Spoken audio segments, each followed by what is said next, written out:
Nonda Wata Wata ki City Veni Raturala and a Radio Mbulando Wata, San Francisco. Me Kochi Kenda Watabai.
na wale nan se matiko mai na mataka ndai e se mataka tongo singa lebu toka I viti na ngaunango ni se ngai 17 kandua na tolu mai mama na miniti ia e Santa Rosa sa o di tongo na wa na tolu mai mama na miniti bina wale na muni se matiko mai na boka suka daka la linia kabian singa nikua nonda boka rongo tiko na nonda bata na radio bulan dua bata San Francisco kauti kenda bata mai na boka mbula tiko kina I bura ana wasa Pasifika mai Australia ke New Zealand na nonda bono eviti ke na kena be atu yanu ke na kabe korni daga kana korbo balangi na korni bangalala na korbo kabiti nimbula binaka na kando kemini na daga na be bolau ni daga na bale ni bola pinaga bole buna sa sema tiko mai singa lutu lebu tiko ngo eviti akabi tiko ni singa bukelulu ai Santa Rosa pinaga bole buna nomu ni sema tiko mai ortu na rongo sarat tiko mai na deba ke barani siango embongi lebu sarat tiko ngo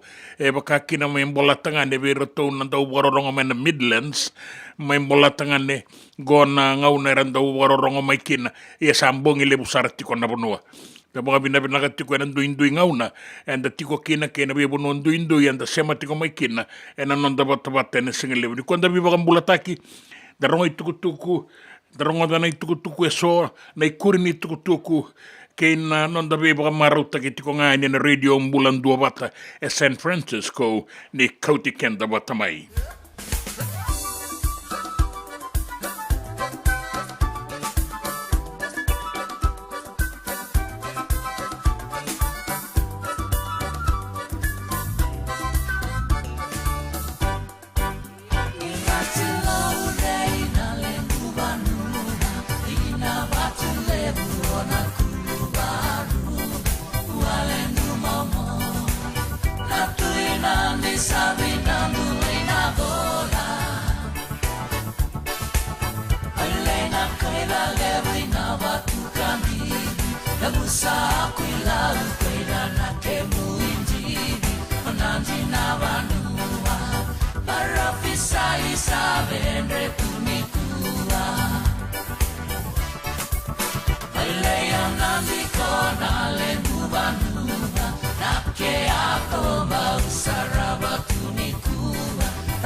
Kanda era sasia maroti kung may nangaunango bula binaka bula maleka rusi tawake kalunga tana bingara bina singa ni kuwa ke so arambia bula binaka na turanga ni bula binaka na matangali bula binaka na turanga na maramana ita binaka wale muna sema tiko mai senga au seningo le tiko ina bangara katalaungo sa bebia bola katalitungo na boga singa lebu mai viti dan nuita kan ni tosa binaka tiko na daka na be tosa kina singa lebu ni kuana nraki rungu abe nraki batangana no ia sabi nakanga ni sama imboko dina ibuga roni dangi kaua ka rungu di tiko mai membaleta na non daba no eviti en madla wasawa tika daba mai na singa moniti e daba binaka ni sa mai dengo na tikina sa rawa tale na be tosa ki boina ga bogale buna no monin do ko itaka na tuku nin raki na non danga ngarau en be kai so en sota kaya en be matangal nin raki indu na bulo ko sita ndo bula bile de ki nin raki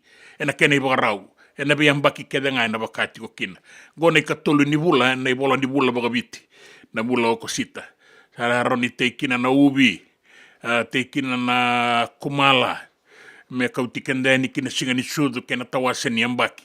Sa ko tikongo na kena ngaune na kena raki enda wile daki ya bina boga lebu na nomni sema tiko mai singa lebu enda indai sangalala boga bina kana raki na dur ni wanga na be soko ya ki abakaki na toso e bonua mama dambula bina katumo andela iloma loma hebe imbaga na bonua bana mata tiko kina na ngaunango sabaga no inde bina katiko en rabaga no inde bina katiko ni na wekamu mai loma mai bonua mbalabu ora to na daga kenda balini bula ke rana tiko ena lo manisto mai sona ran dua bata tiko mai na singa lebu enda indai ena radio bulan dua bata na singa lebu ni kuwa ilaya mate mbula binaka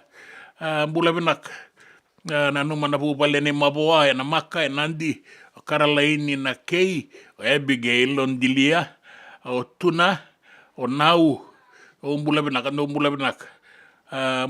nau dikata alangi sendiri lo sebati ke andi mere mai Auckland mai New Zealand oi sale ndo na marama salolo mabukan bimbitu yani weke muni Maria mana seitaba bula binaka wanu ini binaka na bengarabio wanu ini binaka talitunga yani weke muni erto bula binaka tiko na ngone rakua ke erto na be tamani erto mai mata ni tombua sambo le robotoka na isoli ando nangonele ototoka nangonele onimbulia taponi ni bina katiko ni singa ni kuwa Maria ina daga kengarabi na bito seki ke ina no dabe semati tiko mai no radio mbulan dua bata rona kurutai bula ni bula binaka ngono radio mbulan dua bata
karao na vaka caregiver. Ia endona ka enda wipu ke kawaka mamanta takatuna bengaravi, o ia ke tuna kenda to kakana. Na ika, na dalo, na bisikete, na reo bata, na sunbells e tinimbulu makau. O kenda to na senga tiko ni driver, se senga ni vaka motoka, kandau dren na tutu beto seaki, erto satu vakarao na Divine Pacific Food Mart, mai Sacramento, merto talaveani na nong ni boli. Rawa sara. We tartarngayani na telefoni diwa 21 saivarua. Merto bakarotaka katalada mai na nong ni boli ena kenangona totolo tutua. Divine Pacific Food Mart, Viturua Diwawalu Franklin Boulevard, Sacramento, California. Namba di telefoni 21 saivarua. Erto ngarapatalangan kenale waka suburi ani nanomu yaya. Mai na nonderto stoa kina nomu mate ni katumba. Dan rembeka na ngwala ni kibalilo tena puko ni oso pakadadaka. Sen drakin-drakin beka na itos-tos nimbula, kuwa ni lenga sinui gawa-gawa. Nana mai kina programa warotaki, mai vera tau na New Methodist Christian Fellowship USA, nongu chisu, nongu banua. Rongo na bima manione na kabini buku lulu bei Kemando e California, bima mani dua na singilewu ni lotu lewu bei Kemando e Viti, and a radio bulando vata San Francisco. Me kauti kanta vata mai. JJ's Food Shack. E tiku kete kina na kakana boka biti me pakana kokonda. Lobo benga ni ngai kani do itu na bundi nan dalo se tabioka. Na kakana boka malangi me pakana steak pakai loka kena coleslaw. Wee! Na kari toa sa wadha badina na kani kana. Kay tiku talanga na nondo specials and the lomo ni madawa. Dong tamba na Facebook. Na doi ni tiwa ya na bani mandrai pai kay na bungatale. Go na JJ's Food Shack. Viu Valley mo Billie Jean Street, Santa Rosa, California. Karo talagang rito dili mo yang may Santa Rosa, may yato sarani kinavato. Giritirito sana kinavitu sa mabitu tolo vio tolo dundu al limono. JJ's Food Shack, Santa Rosa, California. Nanonda bata-bata, kay City Veni Raturla.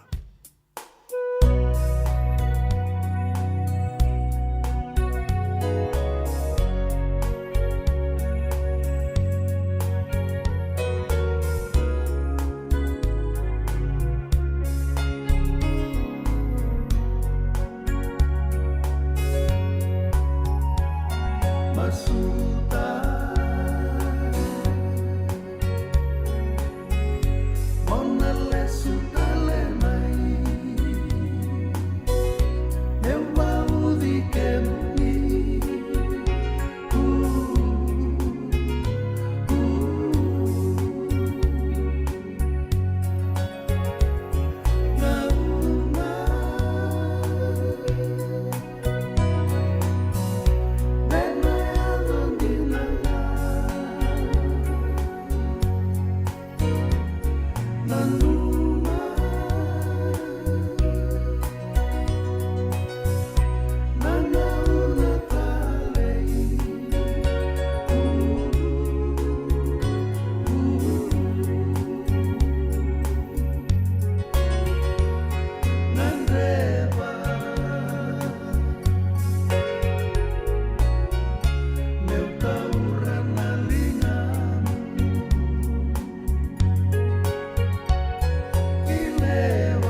kamurin dalai kande masuta ratombo mai bebo marauta kitalenga na durovo enandela na main doki na singalevu enda imbula benak ne imbula benak tai imbula benak totoka tiko na sere era bese matitiko mai kine so arwa marauta kitalenga kine na singalevu enda ichone mbakani dola bena chone rongo bena katiko maingo na sere ke na ibuatangi na bulan 2 bata ki Aotearoa New Zealand kalau ngata nang garabita bina ka bole mun singani kuwa bina ka bole mun bito sayaki bina ka bole mun na ka ni garaba na singani kuwa no itaki ni ndau magatiko nan raki na sengan ni tarikanda nan raki suwa ndina ni kana rai tiko mai biti ni wakakina ia ndana rei da man na ilagola ko ni singani kuwa me da botong man mangi ko ni sabia bia singali usariti ko na bonua mai biti sibitongo na tini kandu na ruasa ngabulu karua na miniti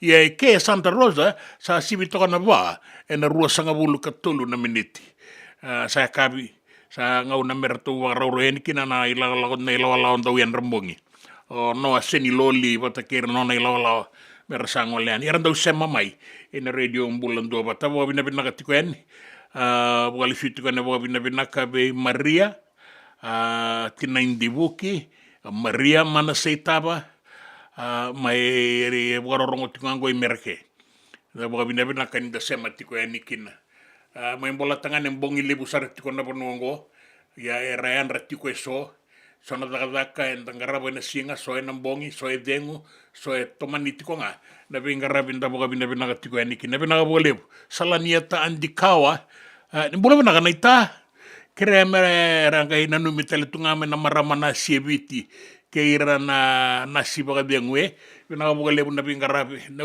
tu na kemuni ser na marama moni dibikina na marama nasi ko ira na marama nasi keina non reisulu totoka boga watina iumbi bula mai vale nimbula ibi abakatu ya na kendra seria Scott Bombo keito sematiko ya ningo na yabu wa nimbuka tailebu woi kata-kata saratungango na singa na koro bebe binaka ya yan doon na banua doon na koro wa madala tagatiko no may nalindi may ra toka saranga en yala niya sana o tailebu kina sanora and the muri endo nang unisala elo manisembera mai nei kau na yabu kenda la ko ni sana kisuba nga sana mawi na saimbitu nda korongole ndongole ni kina mendaga yado sar kina lindi mai ra ongoro ana na sau tamata dola bina rambo wina numitale tungame na bulio tenandi district school kina lenrasinga kay tabua roa tosa mai nandi io bina kabale buto sa mai en radio bulan 2 bata San Francisco ni kauti kenda bata mai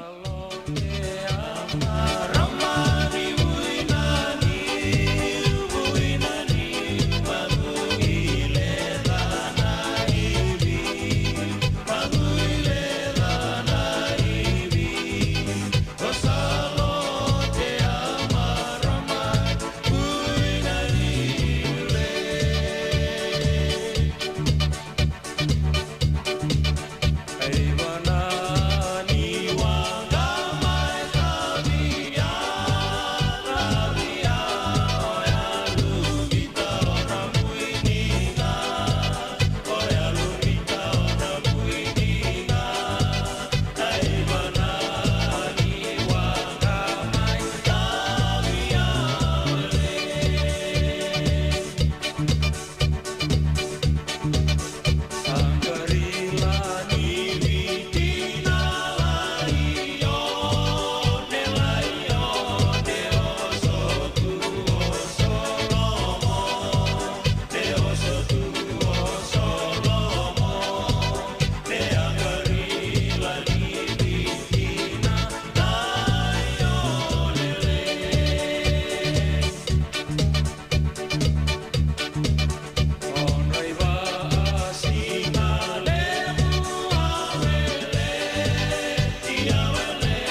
nilo te puku ni oso pakadadaka.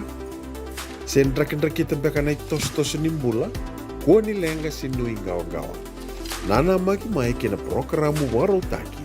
Mai vera tau na New Methodist Christian Fellowship USA. Nongu chisu, nongu banua. Rongo na bima manione na kabini buku lulu bei kemundo e California. Bima mani dua na singilevu ni lotu levu bei kemundo e viti. And a radio bulando wata San Francisco. Me kauti kanda wata mai. Doyan Robina kana maraman na ita. Do samba di ba kusa-kusa iwe. Yandra na ita. Kita sili katalaw mande na Orange Lounge. Maleka. Gora san ba di kata-kata binakasar tu nga toboy siyang pambakaw. Ngay way dala tu kinambata. Koe serengan kori. Sono ngono santa binakat serengan na kenta kakana. Di na to zoko. Kaya kito sa nang berata ni baga singilebu. Kito sa nang gali baga kabi ngaya ni kina. Na Orange Lounge, katalaw buka singalebu sa bukay kabi, e baraw tayo ito buka manggo sanggay totokan na buno ni kana. May namenta to identity, kanay buka singalebu sa bukay kabi, may baka na buka sakera, na sui, ikatabu teke, roro buka lolo, kay na vida tale. Giraraw mo kila na menu ni singoya, na Orange Lounge, tolo-tolong dua, Orange Street, Santa Rosa. And dua tala na tamar ni Bingarabi ni Divine Group of Companies. Dola man na wala kaloka na mataka, kina wala kaloka anambongi moniti kina singatambo na Orange Lounge. Tolo-tolo dua, Orange Street, Santa Rosa. Me voliam back in doon ng life insurance policy? Nakakil nito tayo katil kabito ni akostita na 2022 o sagir ta kasarabiri ni tauna. Kami nga ya, kinamaga nga ya, salah ko mana check. Sangat tali ni pera, sangat sarangan ni pera paling lain. In time sarangan mai. So ang kaliwara ka tala tunda wala. Kuwertong ko. Kau saya lo dengo kamu binasa. Iyo, o ya sarangan na buna, e raw sara, sa tiko na pepa se senga. Bula binaka se tobi mate. Kambani duan-duan nga kana soma may na claim na lom ni rosa nga bulu kabana ua kayada na lenga nisa ang baki roa tina policy. Text mai kina wasa eva walu ba dua tolu walu lima ena kena ituku matai lalai. Waya na wasa eva walu ba dua tolu walu lima. JJ's Food Shack. E tiku kedi kina na kakana boka biti me bakana kokonda. Lobong benga ni ngai kani itu na bundi nan dalo se tabioka. Na kakana boka malangi me bakana steak baka loka kena coleslaw. Wee! Na karitoa sa wadha badina na kani kana. Kaya tiku talanga na nonoto specials and na lomo ni mga dawa. Daw tamba na Facebook. Na doi ni tiwa ya na bani manray pai kaya na bungatale. Gora na JJ's Food Shack. Viu wali mo Billy Jean Street, Santa Rosa, California. Karo talagang rato dili mo yang may Santa Rosa, may yato sarani kinavato. Giritirto sana kinavitu sa ibabitu tolo dio tolo dundu al limono. JJ's Food Shack, Santa Rosa, California. Na nonda wata kay City Beni Rotorala.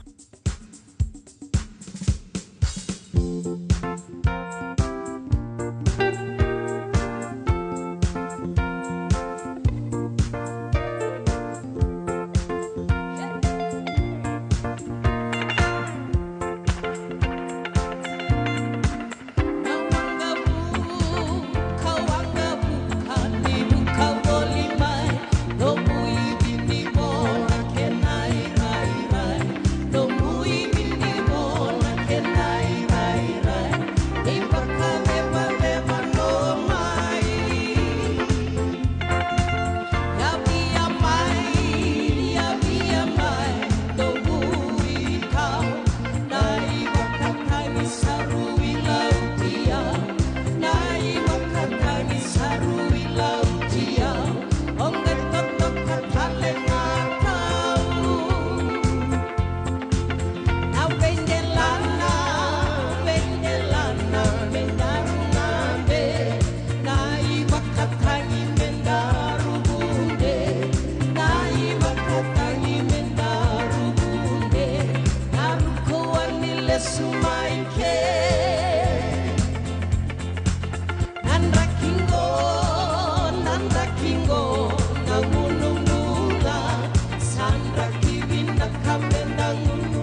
Georgina Lendua na ndrakingo ang ngunumbunga sangat tikon ni kilase matanggalin buba ka dapat ya melilito nga ibuna sa laungunu endo na matanggalin niwo ko tamay di kombiendo na anu toko talanga kinendo na koro may bono malabu do nga na koro do na anu kawa ko tamay kin tolu na buwan ni new leka o kaya ka matanggali bang madala tagatingo na maramani na yaungo erawan yon dabo sarat to nga ko sa ngunumbu me bakanga ndo na ngone laylay kebeti ko betinan ka kana tiko mbek ya oya na matangalimbu ya sa tiko sara may nanongu koro may nanongu matani vale sa teitukin na sa bulan-bulan binakatukin kaya koya na matangalimbu yan dinatiko na serene Georgina Lendua bula binaka yo Maria binakabole Maria binakabole na sama tiko maya binakabole kemuni ritangin to so binakatiko na takataka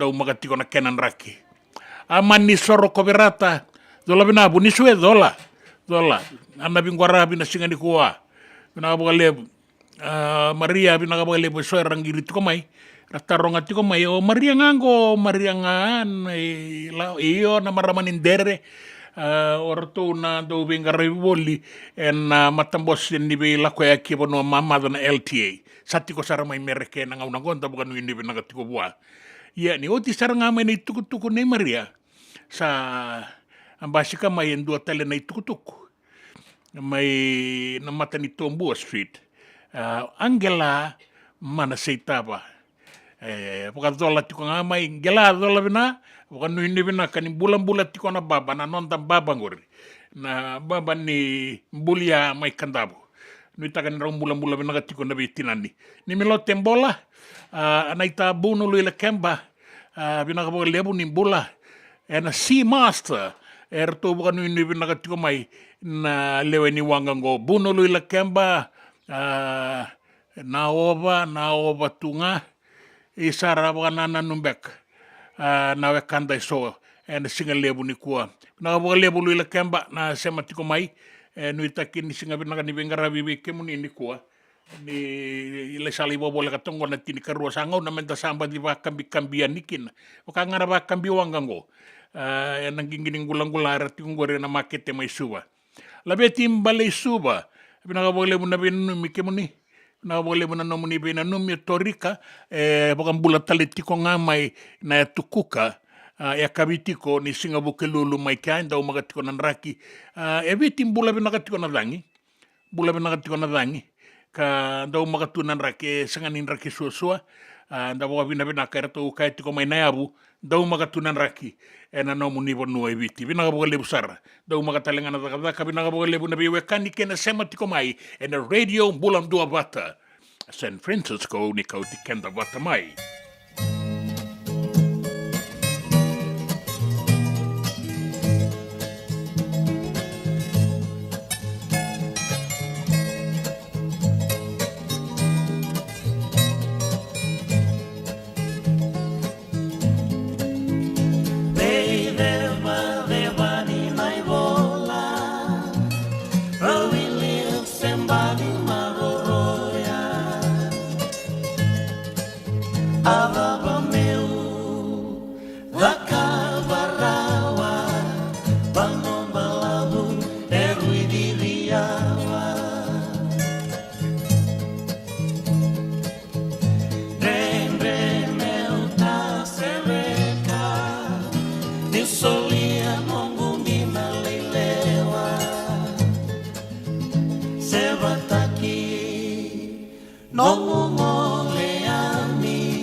sera makena lomani matamu ena tawa ngui levabi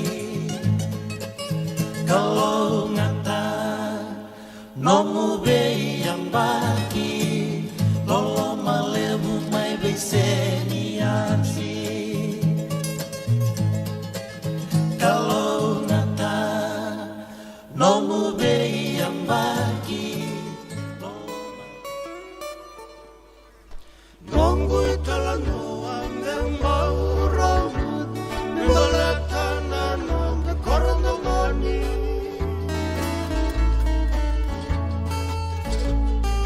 Korabina ka katotoka wakawach Senika uaratai wawaki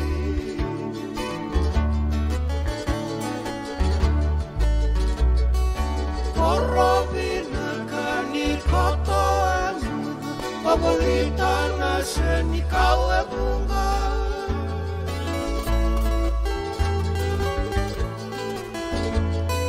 Vei matanggali rosi dau-dau kinambu Kenai dibini dila tua bula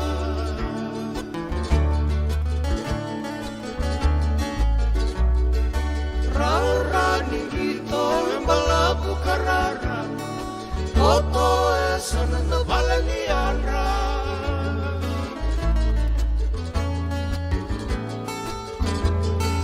Balanay turangan niyo bisa sana Turangan niyo bisa nindiyan ang isala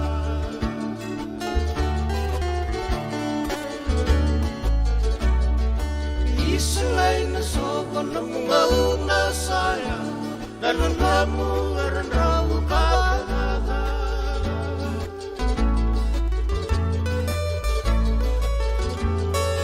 Era salesi tuang koki beyasa Soki dolo kaso erantawasa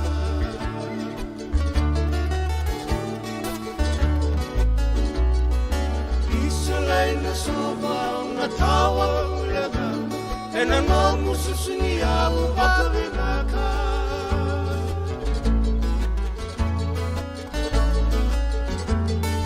May nananong dito Hulikay nanangukan Kayo to na tuwa na Budakabaka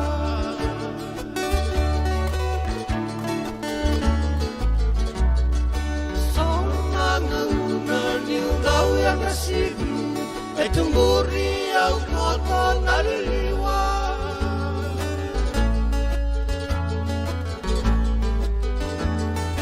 Ang gayrongodan ng hamon ni beauty Boleh ka neumes neudisa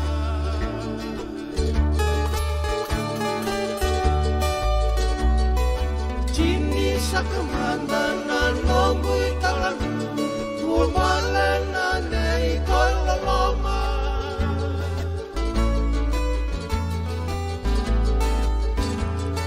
Sulu taba-taba ka kote lolo Ni mode sa modele soma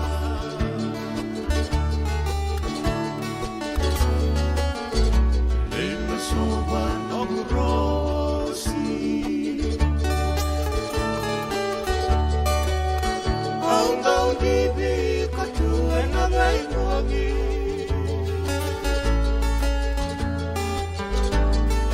Nilti kawalikina seututani Kay baka emimira tua rosi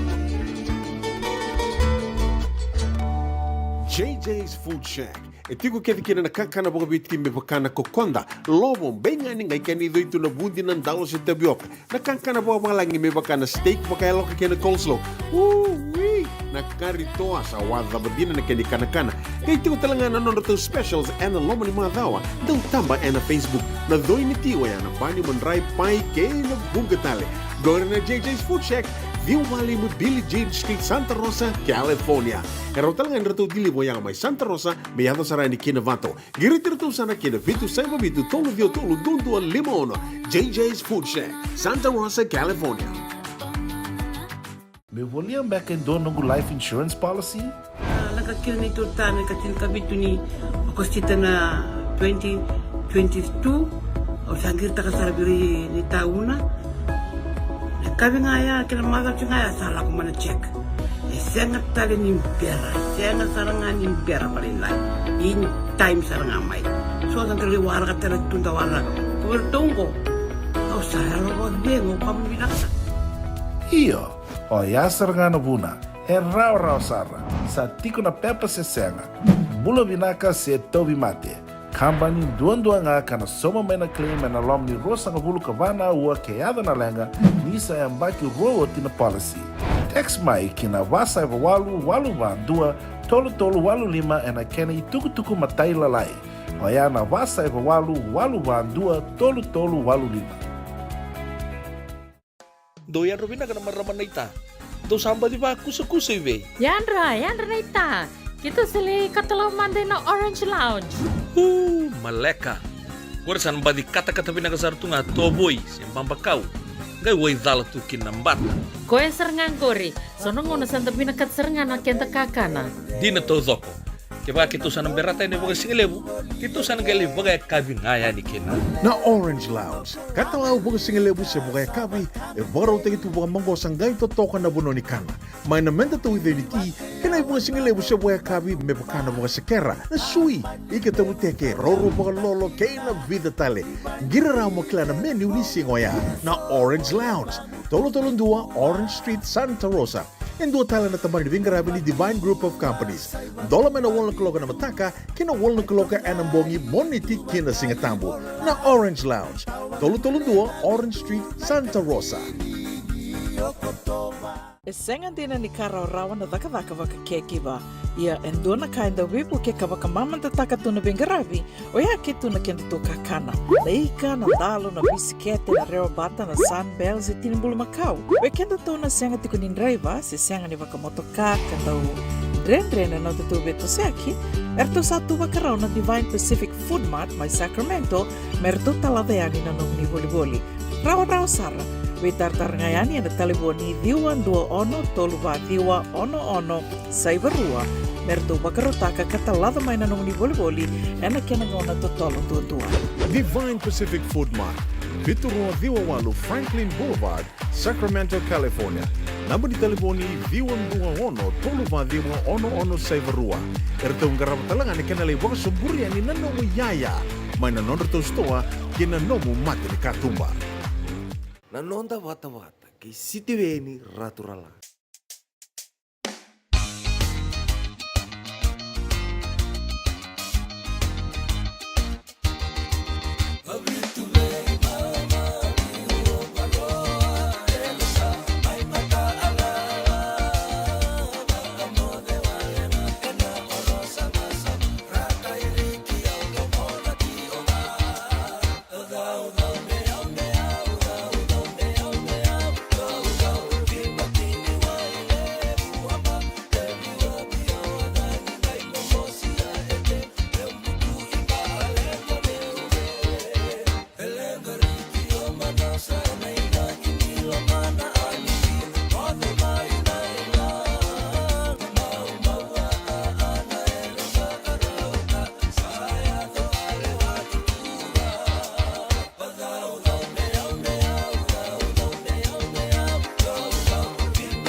E totolo sarati kona ngauna sa bola kati kona ngauni rongo tuku ena non da bonua ni wo 5 miniti metini karua bula bena kalabeti mbale suba bagayanda tiko ene waga New South Wales Australia totoka bogawati bina wole mena besa mati tiko mai amania lebu arasa na yandra o T-boy wanga ni sanini no mula malaka kamrau o isndi babe suwanga mbula benaka bagayanda tiko ene ngo imbabandra Kashmir lautoka binaga bagale Luisa tuibuna dola bina bagayanda tiko ene be taingoro ke Timothy na susu benga rabi tiko mai ena yanu ni sarbanua mai mana ena Mana Island Resort mbula binaga bosiano lutudala bula benaka binaga na tiko mai Mornington Island mai Queensland mai Australia binaga bole bunda benga rabi dona bau nimitali tunga kina na do robo ni biti benga rabi tungo ena kambani ni security ni Australian Indigenous Security Services. Kela na no kadi bagati ko ni nakawai ni matani tu Australia ke na kunru saya do tiko mai membaleta na ibuga rauni da ka be kemuni na be indinan dinati and Pacific Australia Labor scheme au sagni kela mbau tarik mundo talemba ka mai keri T-boy wanga disani ni bagarongo tiko ni Central Coast mai Australia beta yambari binaga bagalebu nanu maniro sawa tiko mena vetinani Angela mana setaba wata kena baba kalau ngata tiko na benga rabini singene kuwa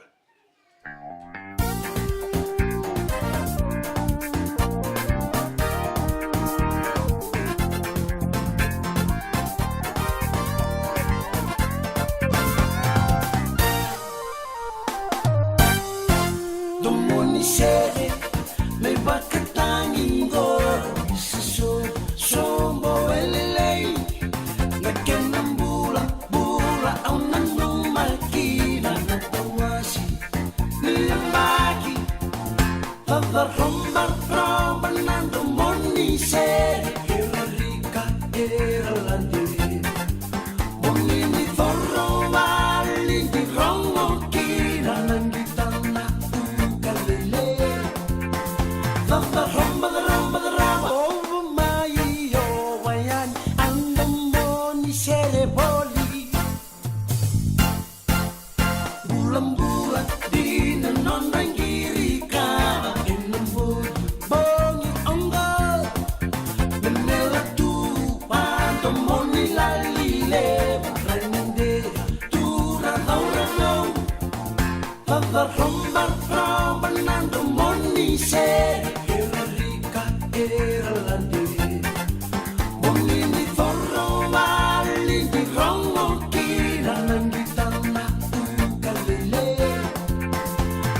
Sulu tama kine sulu bakatara bakandira mati mai pula pula lei po utawale tu aulura kedina Tata rombar rombar nando moni se era rica era landi Bonini forro vali di rongo kila nangitana ukalele Tata rombar over my yo wayan ando moni se boli Amalau de tu ni satawase lembah kibo Bimende itu bakaban nuana Meruba ya do tulikuba Tata rombar rombar nando moni se Era rica era landi Bonini forro vali di rongo kila nangitana ukalele Tata rombar over my yo wayan ando moni se boli Tata rombar rombar nando moni se Era rica era landi Bonini forro vali di rongo kila nangitana ukalele Tata rombar over my yo wayan ando moni se boli Ia pina ka wale una sema tiko mai sa. Bole ka sara tiko na tini karua na kaloko.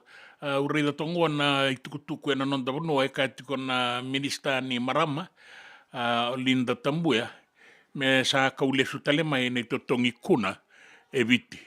E na ruana undolu tini katolu, au na noma ruana undolu tini katolu. Na embaki ka ambuliki na nea bune boga bulewa. E da sa via visa utaka tiko ngo. E a bogandonu iki na me ka kweni tauri bogandua tale viti. Nei totongi kuna ndarongo da manda nei tukutuku na nonda vanua kena vea sai vuravura na singa lebu nikoa na no nei tukutuku na minista ni Marama na kena wale sui tale mai nei totongi kuna e asen dua nganda baka nananu me baka dirimi tu yani me ndangai baka nananu tu kina balolo tumbengani baka nananu na singa nikoa ni sa totolo saratiko na kabi sa 5 tiko ngona kaloko na nonda i tiko ni venga rabingo e Santa Rosa na mbulan dua bata radio mbulan dua bata kau di kenda bata tiko mai na singa lebu enda indai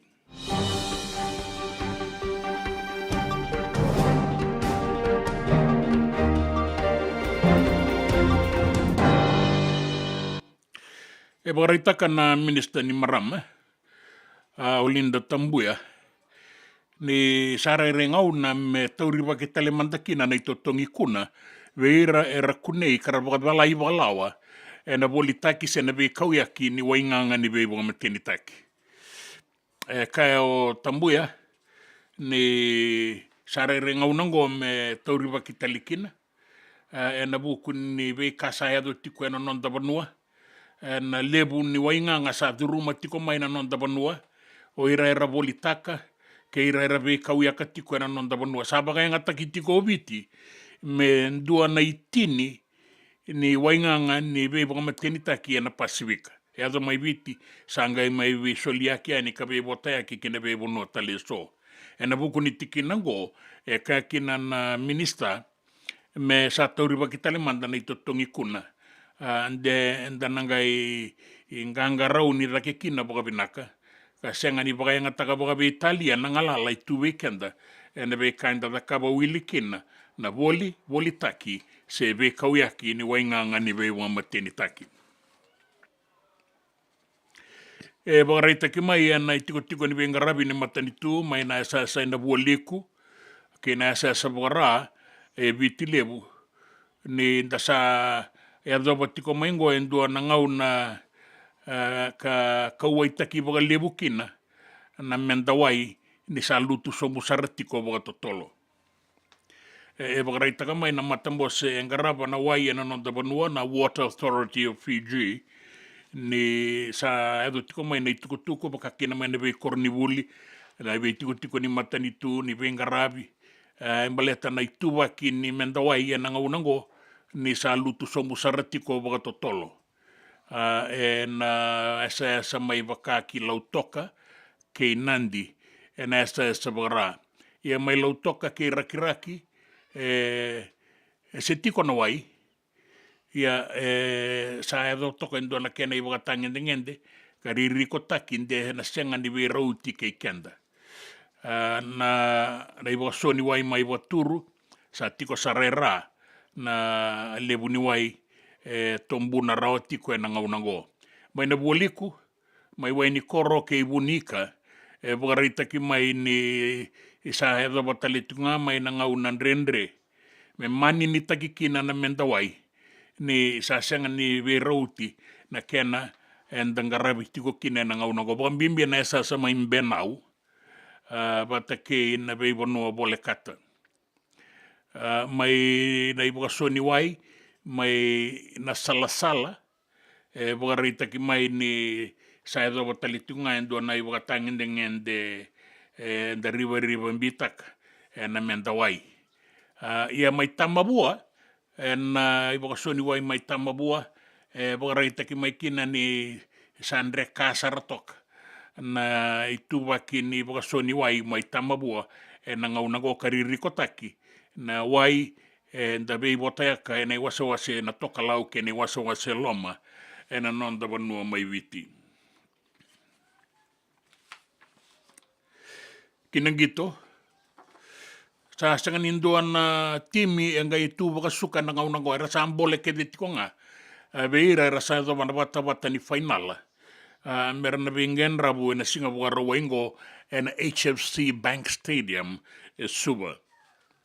Wakarita ki mai ni rato sa bakarau binakatu na layon na ninggitongo na timi ni suba grama. Rato sa warakatiko na non rato na sota kay na ken rato isa rato daw sota wasoma na timi ni Marist Brothers High School. Meron na bingen rabu na singa warawaingo.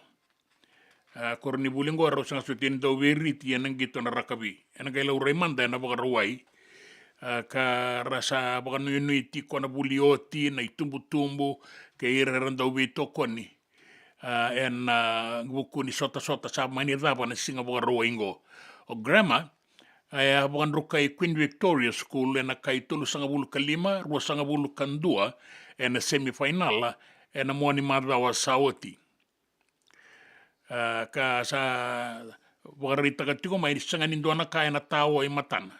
Era to sana sanga saranga mera to na dabuta levi na idobi embaleta na iwasa-wasango. Era sa kaya tiko may nanggasinibuli kaya nandawi baka tabulidi ni sa andono tiko na kenan raki. Na final ni Super Deans na bagay doon na singa bukaruay na HFC Bank Stadium ay suba. Erto kaya, erto sabo kan nuinuing akidaki. Erto na soldia na non rato ingu, merto rawata na non rato na numa, na kenabo, tasangay bukan na numinga, buwa na tamanda sa dederesar. Kornibuli may lami, na lami high school, ang bagitini kadiwala ko sombo, na final talingay na matay ni ngauna, menduan na timi may lami, membaw final, nanduan na iwase-wase, na Vodafone Deans. O lami, na bagitini kadiwala ko sombo. Sa sangat talinin doon na kaya to baka bodo era to sa baka dakulea baka pinakakidesar na ngada ninggito na kena itu waki kena kenan raki. Kena non rambulan na dorobo era na balata na korni bulingo na singa baka rawai merau na final akina kay bulin ni turang na Queen Victoria School na Vodafone Super Deans na singa baka rawaingo. Era sa ang boleh-boleh kediti ko na timingo. Sanga nindo ay ray kibi, sanga nindo ay ray lesu, sanga talangan nindo ay soro. Era saka kede nga. Yan ang gay madala. Yan ang loma ni rara.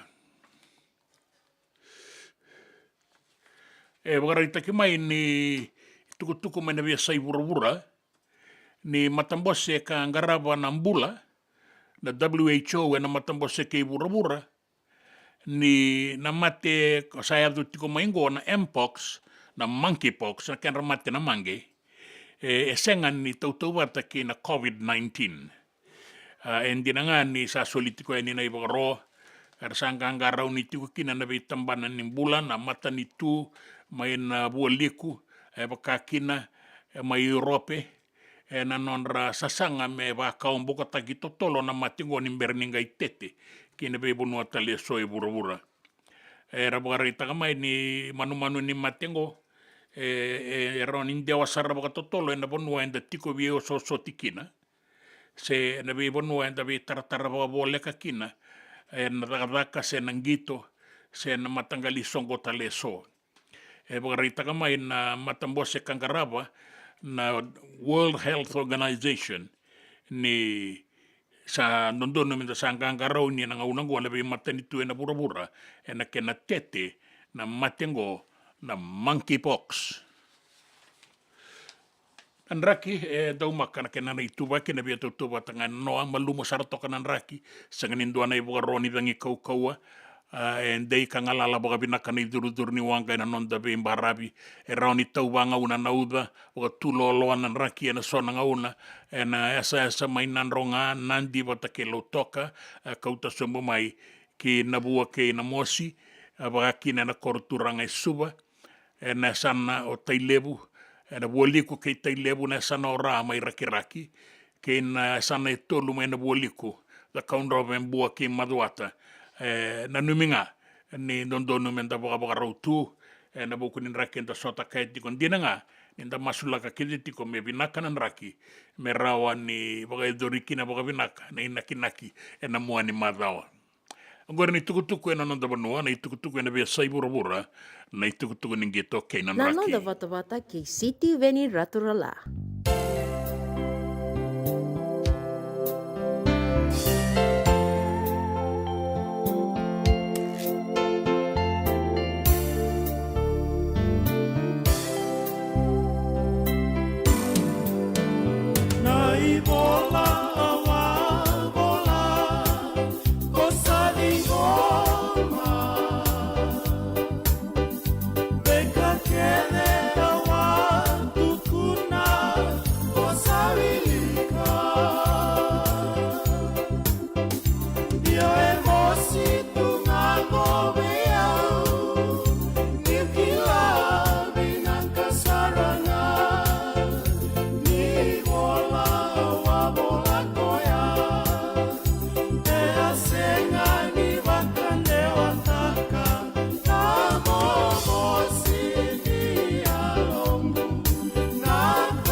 emosi tungangome yau na ibola wabola koya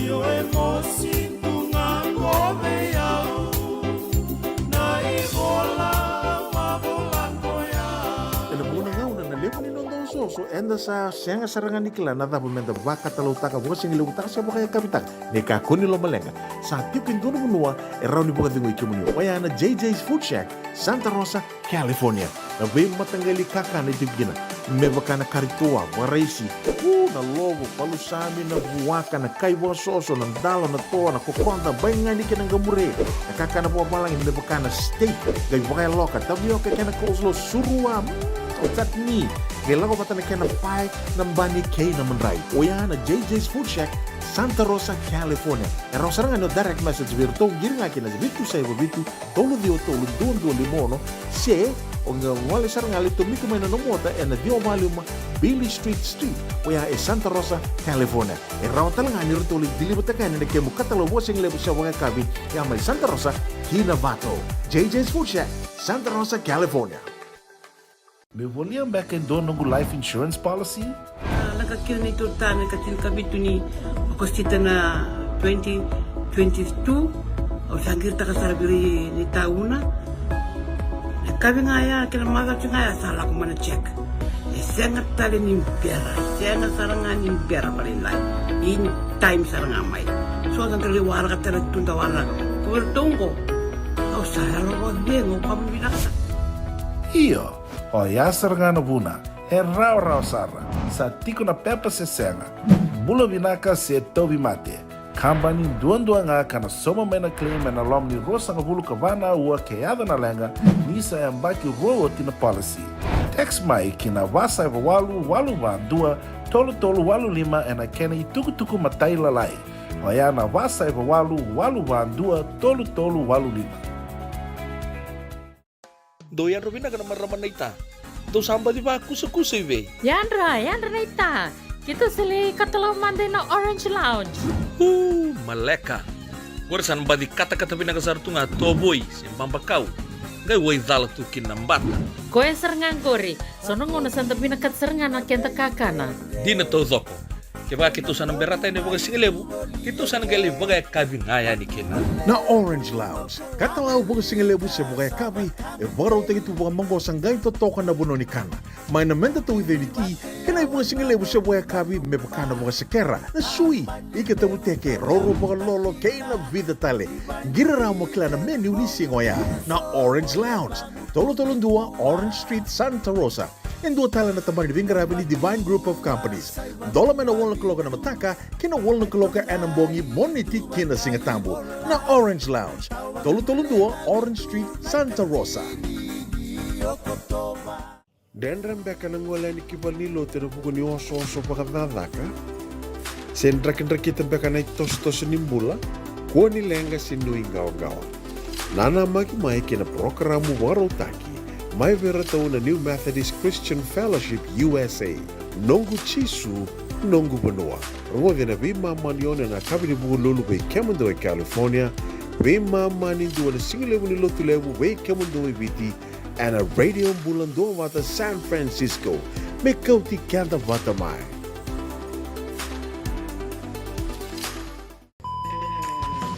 Binaka bakalevo na daw siya matikumay. Binaka bakalevo na daw aseti ko na nonda to vata-vata na radio bulan doa vata San Francisco. May kauti kanta vata mai. And the sabo la kasar niya daw yan na walu sang bulan ng dolo na kende wili-wili ni matabu vale na radio bulan doa vata. Iya, wili-wili lili sar me vakatoto vata taki kina kende wili-wili na ngwanito kay NOV sa pura-pura. Doa na like, doa na share, subscribe talaga Mike na Radio Bulan Dua Vata and na YouTube. Radio Bulan Dua Vata San Francisco, Mekoti Kenda Batamay.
Sawakananda kuyaka tawana numana mugo sayala yala.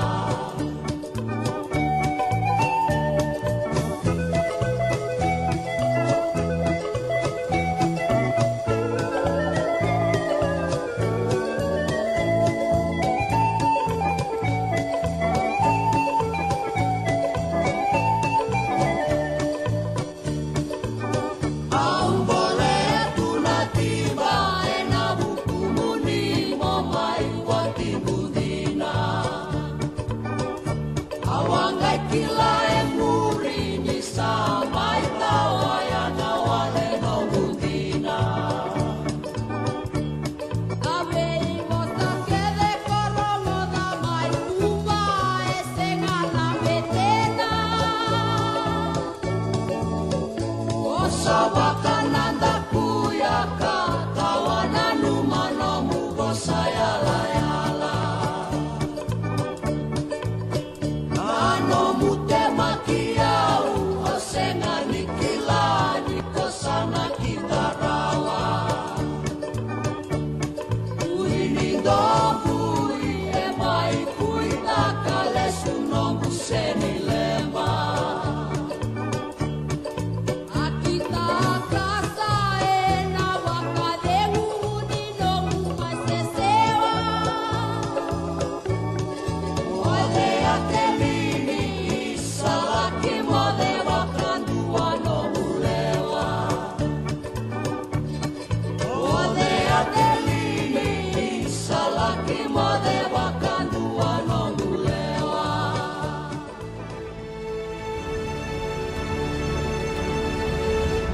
Ongo na rongo may bala ni Songo and a radio bulando vata San Francisco.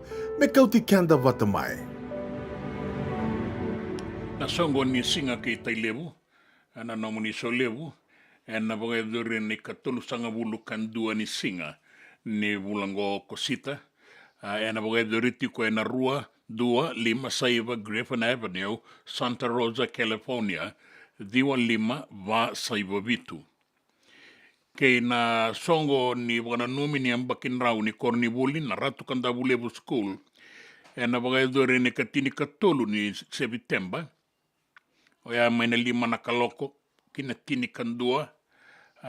Kana rawa ni dala kitobole kina so na matangali ngono so talimbenga kina na kakana. Esanga ni saumi. Na bagai dore na Holiday Inn Express and Suite. Diwan Vitu Lima Mba, West Stockton Boulevard, Elk Grove, California, Lima, Vitu Lima Walu. Ngori, nanonda wale ni Songo. Nanonda wata ki City Veni Raturala.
Ke bina wole mo ni sema tiko mai na singile wenda indai si bitongo na tini karua ena rua sanga wulu ka bana miniti na nonda ngauna e viti ni na numa ena ka wenda indai and na gele ki bukata barra kira to nei songo lotu ni New Methodist and na vei mama nindua na ngauna e viti asa na vei mama tiko mbeka ni lima vei mama ni ono na nonda ngauna e ke e Santa Rosa tibo e wangani sani ni wororongo tiko ya ningo and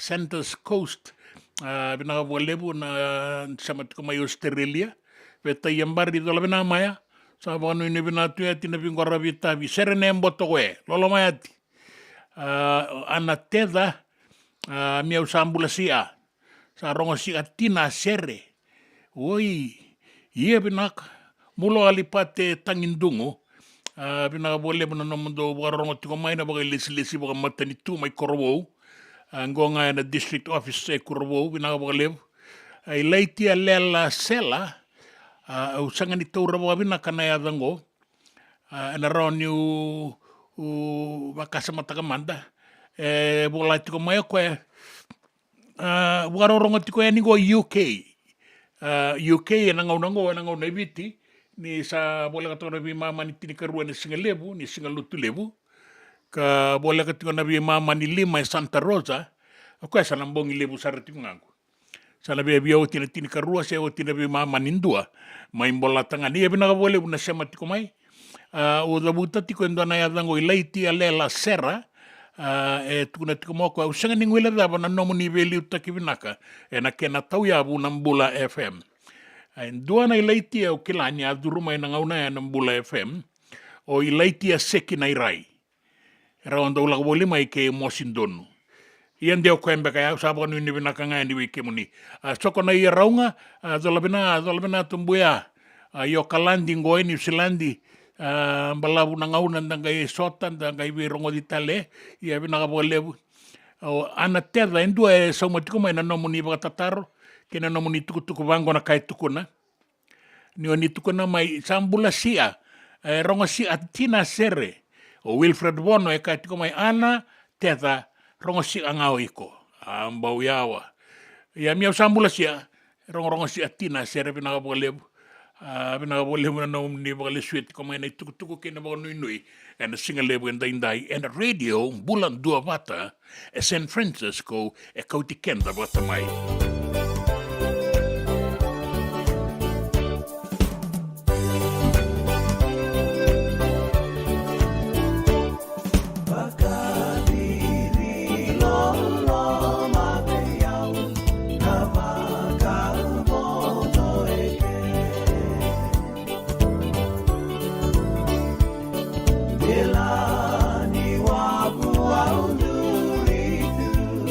Goya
vaka vaka kekiva. Ia en dona kainda wipu ke kavaka mamanta taka tuna bengaravi, o ia ke tuna kenda to kakana. Leika, na dalo, na bisikete, na reo bata, na sunbells e tinimbulu makau. We kenda to na senga tiko nindreiva, se senga ni vaka motoka, kandau Rendre no te tu beto seaki, erto satu vakarau na Divine Pacific Food Mart mai Sacramento, merto talaveani na nung ni voliboli. Rao sara, we tartarngayani na taliboni diwa dua ono toluva diwa ono saivarua, merto vakarotaka katalada mai na nung ni voliboli, ena kena ngona totolo tua. Divine Pacific Food Mart, Vitorua Viwawalu Franklin Boulevard, Sacramento, California. Namba di telefoni Viwan Dua Ono, Toluva Diwa Ono Saivarua. Erto ngarabatalanga ni kanale waka suburi ani nanomu yaya. Mai na nondro to stoa, kina nomu mate ni katumba. Dendram beka nangola ni kibal ni lote na buku ni oso pakadadaka. Sen drakin-drakita beka na tos nimbula, kuwa ni lenga sinui gawa-gawa. Nana mai kina programa warotaki, mai vera tau na New Methodist Christian Fellowship USA. Nongu chisu, nongu banua. Rua na bima manione na kabini buku lulu bei Kemando e California, bima mani dua na singilewu ni lotu lewu bei Kemando e Viti, and a radio bulando wata San Francisco, me kauti kanda wata mai. JJ's Food Shack.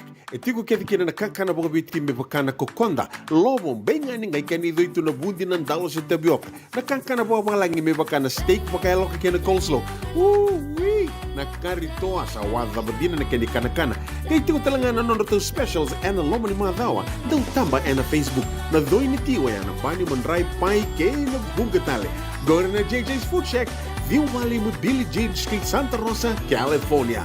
Kaya talaga nito dili mo yang may Santa Rosa, may yato sa rin ni Kinavato. Giritirito sana kina Vitu Saiba Vitu Tolo Dio Tolo Dundu Limono. JJ's Food Shack, Santa Rosa, California. Nanonda wata-wata kay sitiweni raturala.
Bole burto sa tiko na ngauna, en dua na kaloko na ngauna eviti, en da rongo tuku kina ya ono na kaloko na ngauna ke Santa Rosa, da nangai wakuri tiko ni medo na ve mamani dua, se ve mamani ono e Santa Rosa, en rato nangai duru mai kina na ve ngaravi ni New Methodist, merangaravi kende na ngauna ya mebakana kene warau.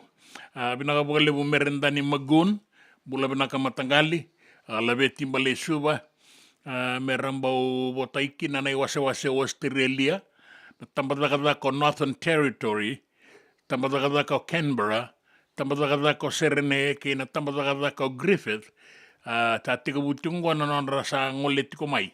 Na wakanda mai Australia e wakaki na nabi asai buru tale so mai New Zealand.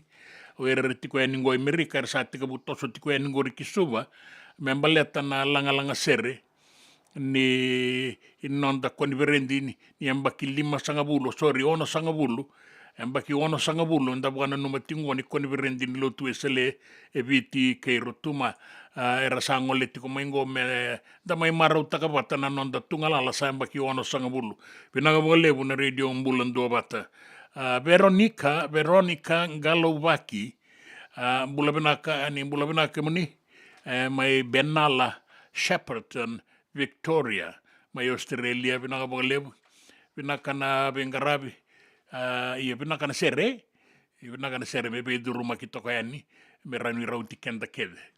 Amani soko coverata, amani soro coverata, sue, mendere liarona wasingalebu se, sabi na bogalebu ndurigi, sabi yang katangin yang botomai, Same marau tangina no gini ako. Pina boga lebo amani. Pina boga lebo sa suru dito ko mea mo lebo kasi lebo na noa. E tolu na be suru iti ata mai beau. Baundua ki na suru aika mai New South Wales. Bata ke Newcastle mai Australia. Sa boga pina ka boga lebo. Ndo na be suru iti ata tu ngango suba. Nanu me ula ko talanga anikin mo boleh rabita ki talanga. E nangginggininguli kay nanggulangula. Suba au sama ni boka bina ngamba ni setos tiko na daka. Michael Vea Senior bula mai Sacramento. Namun di bota di segala benda indai. Radio bulan 2 wata San Francisco. Kau tikenda wata mai.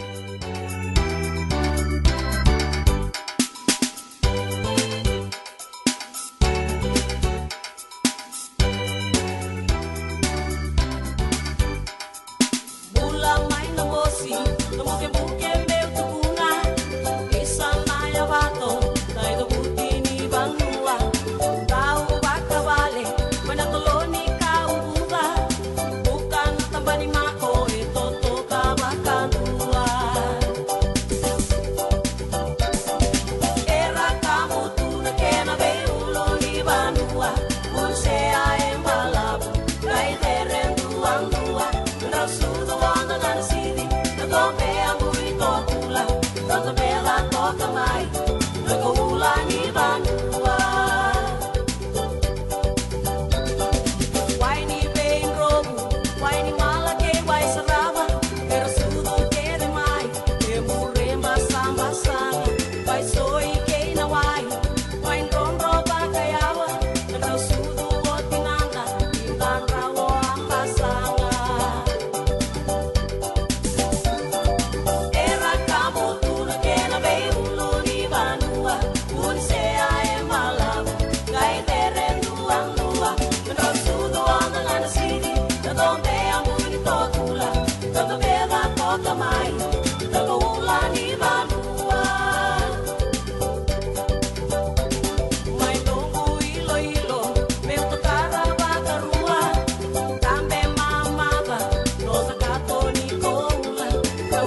sina koula ni vanua.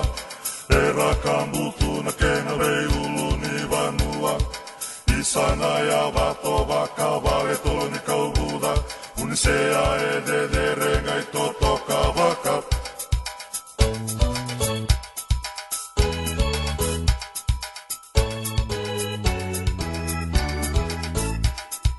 Ini tu na sere, perean rau me de menei. Tau tu utu na sena, kai seba tu nai se. Au ngreba lo boli, peung pau ke nai tau ke. Salu salu oi, mai na korong mendenge. Era kamu tu na kena ve ulu ni vanua. Uni se a embalabu, kai vere duang dua. Nara sudu au na gana sidi, na tombe amu ini totula. Na meva toka mai, na koula ni vanua. Era kamu tu na kena ve ulu ni vanua. Uni se a embalabu, kai vere duang dua. Nara sudu au na gana sidi, na tombe amu ini totula.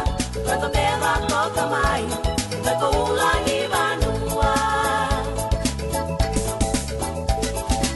Era kamu tu na kena ve ulu ni vanua. Uni se a embalabu, kai vere duang dua. Nara sudu au na gana sidi, na tombe amu ini totula. Levonia back in Donongu life insurance policy? Nakakil ni tutame katil kabitu ni okostita na 2022 o sangir takasarabiri ni tauna. Kabi ngaya kila maga ngaya salah ko mana check. Sengat tali ni impera, sengat sarangan impera palilai. In time sarangan mai. So dan tali warga tali tunda warga. Kubertungko. Kau saya lo bengo kamu bilang. Iyo, o yasar nga na buna, e rau sara, sa tiko na pepa se senga, bula binaka se tobi mate, kambani duan nga kana soma mena claim na lom ni rosa nga bulu kavana ua keada na lenga, nisa e ambaki roa tina policy. Text mai kina wasa eva walu dua, tolu walu lima e na kena i tuku matai lalai. O ya na wasa eva walu dua, tolu walu lima.